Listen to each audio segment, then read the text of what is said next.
Let me now go into a bit more detail about using Flash content in your Director 11 projects. It's easy to incorporate Flash vector-based animations in your Director movies and projectors simply by importing the published Flash SWF files into Director and then using this imported file like any other cast member.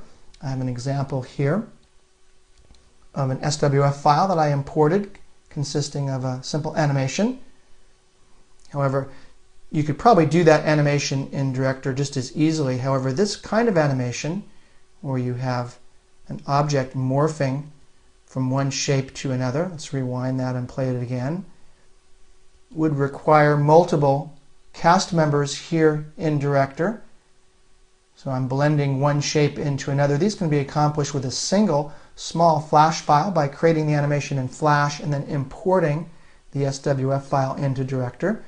Director can import Flash 2 files or later, and Director supports the features of Flash 9, including access to Flash Media Server.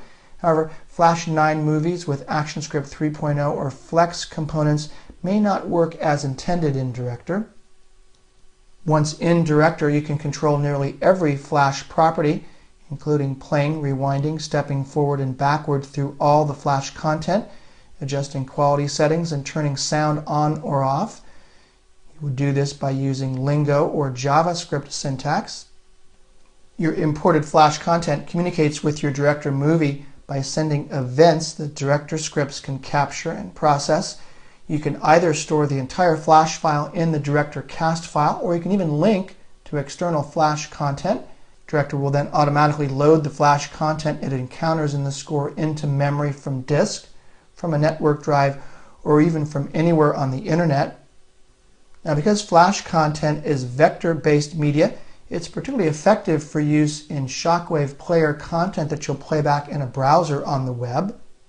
It's just going to load much more quickly than the types of media that you'll import into Director, which will be bitmaps and much, much larger.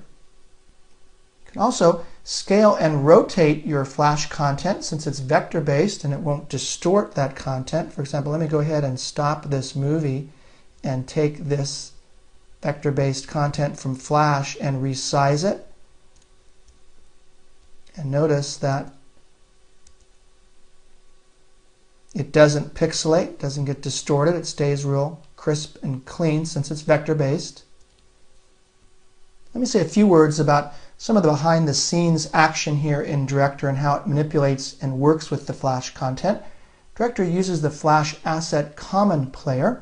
The Common Player property applies to all Flash assets, vector shapes, and Flash components. It lets you load multiple Flash sprites into one instance of the Flash player rather than requiring one Flash player for each Flash sprite on the stage.